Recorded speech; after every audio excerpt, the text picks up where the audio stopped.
सुबह के लगभग 7 बजे थे। लगातार तीसरे दिन भी आसमान काले बादलों से ढका हुआ था। मूसलाधार बारिश रुकने का नाम नहीं ले रही थी। गांव के किनारे बने मिट्टी के छोटे से घर में रामू, उसकी पत्नी गौरी और उनका बेटा छोटू रहते थे। लेकिन आज उनके घर में एक और परिवार भी ठहरा हुआ था। 2 अनजान मेहमान, एक पति और उसकी पत्नी, जो पिछली रात बारिश में फंस जाने के कारण यहीं रुक गए थे। दोनों अभी भी घर की अलग कमरे में चुपचाप सोए हुए थे। घर में अजीब सी खामोशी थी। अजीब, रात तो किसी तरह निकल गई, लेकिन अब सुबह हो गई है। मैं सुबह से यही सोच रही हूँ कि इन मेहमानों को नाश्ते में क्या दूँ। घर में आटे की डिब्बी लगभग खाली हो चुकी है।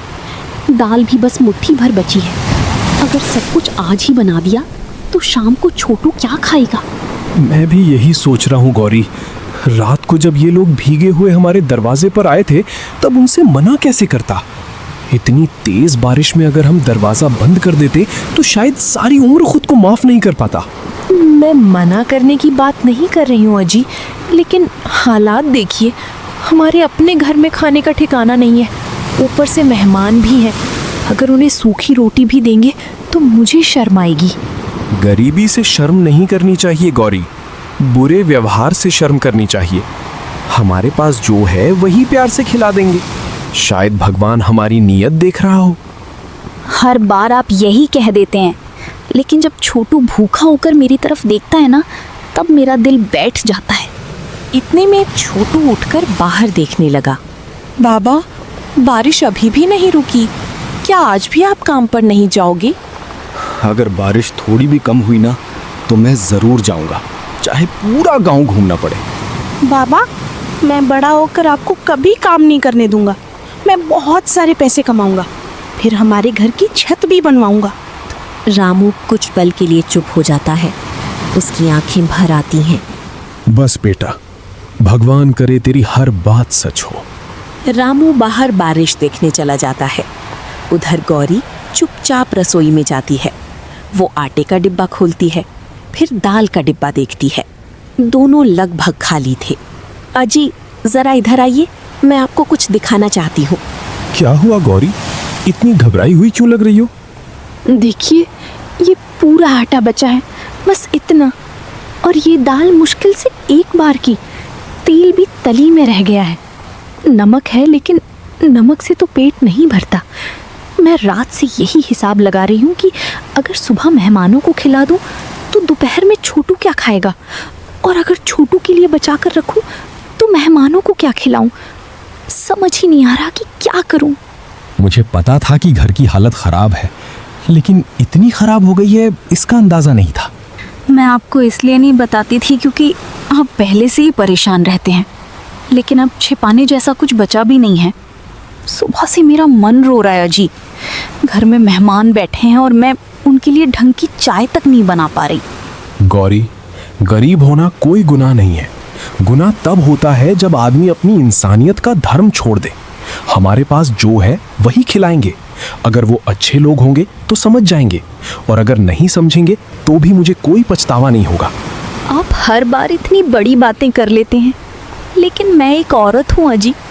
मुझे मेहमान के सामने खाली बर्तन देखकर शर्म आती है। उधर दोनों मेहमान धीरे धीरे जाग चुके थे। लगता है हम लोगों की वजह से इन्हें परेशानी हो रही है। हाँ, मैंने भी महसूस किया है। कल रात जब हम आए थे तब भी इनके घर की हालत देखकर मेरा दिल भर आया था। अभी कुछ मत कहना, पहले थोड़ा और देख लेते हैं। वो कुछ सोचता है, फिर बिना कुछ बोले अपनी पत्नी की तरफ देखता है। छोटू उनकी बात दूर से सुन तो लेता है, लेकिन उसे कुछ समझ नहीं आता। ये अजनबी चाचा बार बार सही समय क्यों बोलते हैं?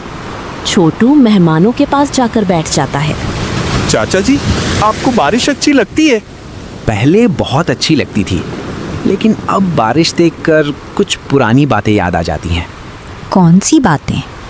जब तुम बड़े हो जाओगे ना, तब शायद समझ पाओगे कि कुछ बारिशें सिर्फ पानी नहीं लाती, कुछ पुरानी यादें भी साथ ले आती हैं। मुझे तो बारिश में कागज की नाव चलाना अच्छा लगता है।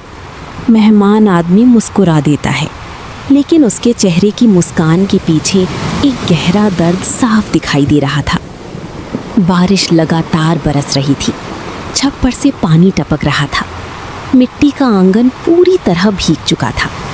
गौरी ने बचा हुआ थोड़ा सा आटा गूंथा और कांपते हाथों से रोटियां बेलने लगी। उसकी आंखों में आंसू थे, लेकिन वो उन्हें बार बार पोंछ रही थी ताकि कोई देख ना ले। अजी, ज़रा इधर आइए। मैं सुबह से अपने मन की बात दबा कर बैठी हूँ, लेकिन अब और हिम्मत नहीं बची। आप खुद देख लीजिए, ये आटे की परात लगभग खाली हो चुकी है। बड़ी मुश्किल से 5 रोटियां बन पाएंगी। दाल भी बस इतनी बची है कि कटोरी के तले को छू सके। तेल खत्म होने को है, लकड़ियां भी गीली हो गई हैं। मेरी समझ में कुछ नहीं आ रहा। ऐसा लग रहा है जैसे एक माँ और एक गृहिणी दोनों एक साथ हार रही हैं। मुझे अपने भूखे रहने का दुख नहीं है अजी, लेकिन जब छोटू मेरी तरफ उम्मीद से देखता है ना, तब लगता है जैसे कोई मेरे कलेजे को मुट्ठी में दबा रहा हो। गौरी, मेरी तरफ देखो। तुम खुद को इतना मत तोड़ो। मैं जानता हूं कि इस घर की हर मुसीबत सबसे पहले तुम्हारे सामने आती है। तुमने कितनी बार खुद भूखे रहकर मुझे और छोटू को खिलाया है। मैंने सब देखा है, बस कभी कहा नहीं। लेकिन एक बात याद रखना, गरीब आदमी की सबसे बड़ी दौलत उसका दिल होता है।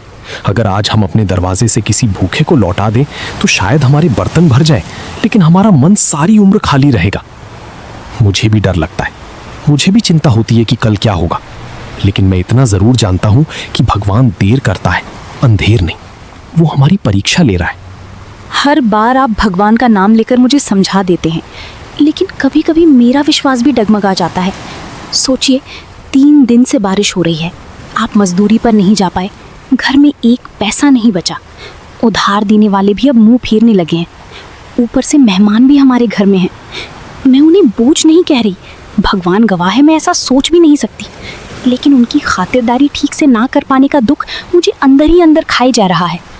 अगर इंसान की इज्जत खाने की थाली से होती तो दुनिया के सारे अमीर सबसे अच्छे इंसान होते, लेकिन ऐसा नहीं है गौरी। इज्जत दिल से होती है। हम उन्हें झूठी शान नहीं, सच्चा अपनापन दे रहे हैं।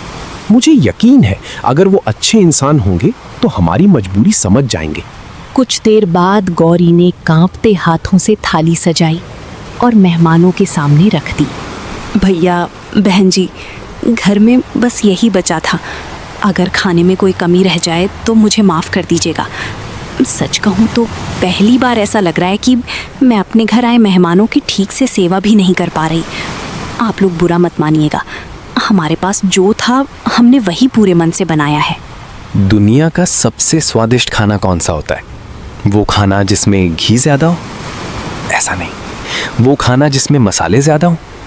ऐसा भी नहीं। दुनिया का सबसे स्वादिष्ट खाना वो होता है जिसमें परोसने वाले का दिल मिला हो, और इस थाली में मुझे वही दिखाई दे रहा है।